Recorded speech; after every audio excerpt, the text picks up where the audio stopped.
wena awinto yalutho engabe wabanjani uma ucabanga uzokhula ube yini amazwi ashiwo enganeni eshiwo umzali ikhona ingane izazi ukuthi yona vele ayinto yalutho.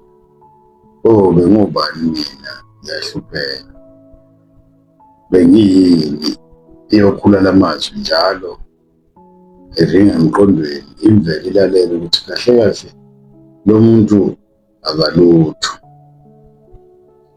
Okusho ukuthi futhi uma ukhuluma kahle imvelo iyolalela.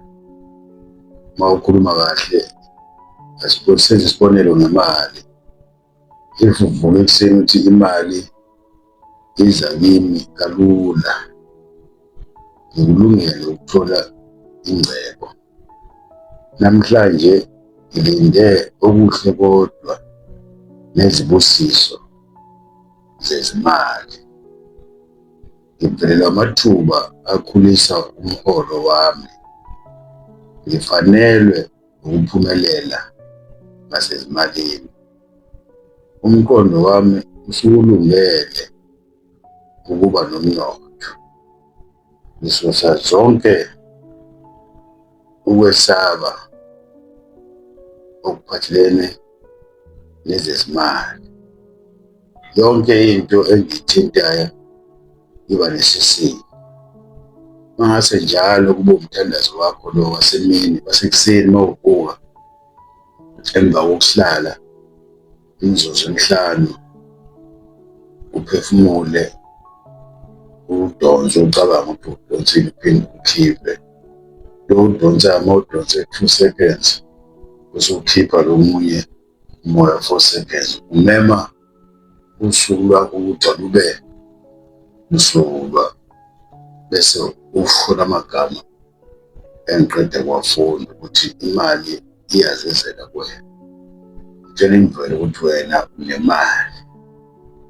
Into yenza ekuseni uma uvuka emva kokukhuleka komdalo ubonge ukuthi uvukile usenisele uhlakani uphefumula.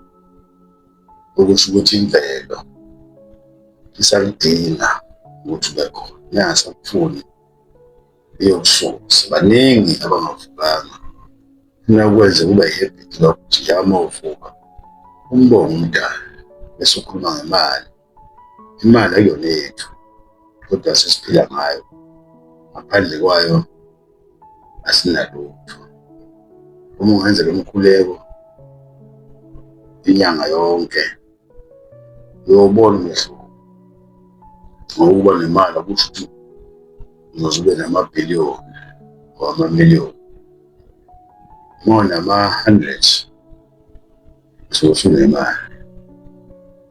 So uma ukhuluma nayo kanje imvelo usho okuhle nokufisayo izogcina ikunike.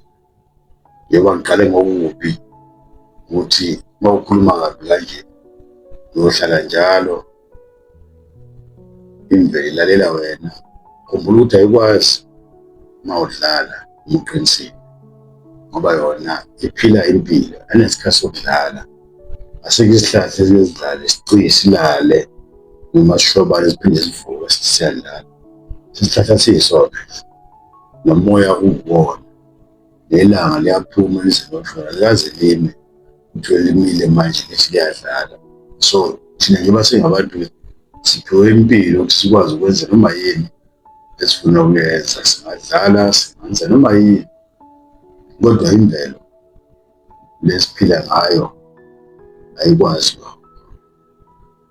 Ngake uzame-ke ukuthi uma sekuphela inyanga ngabe kuthatha inyanga embili uma ukhuluma amazwi ufake umqondo wakho uwufake kule nto engiyishoyo. Uma ukhuluma nje ukhuluma nemvelo, ukhuluma nendalo le esiyibiza ngoNkulunkulu.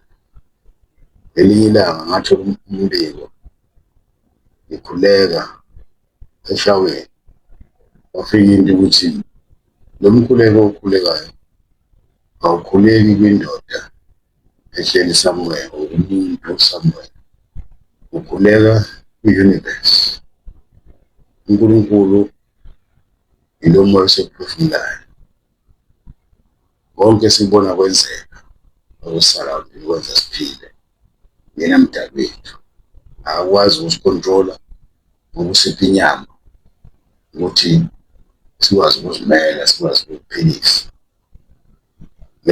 Ngelanga mhla kuphela usuka uphuma umphefumulo enyameni, lapho umdali athatha over khona. Yikho-ke kuthiwe akukho ukuguquka ngale kwethuna, sakhula kanjalo thina.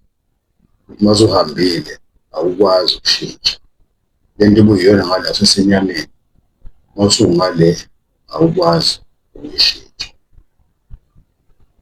Akube njalo.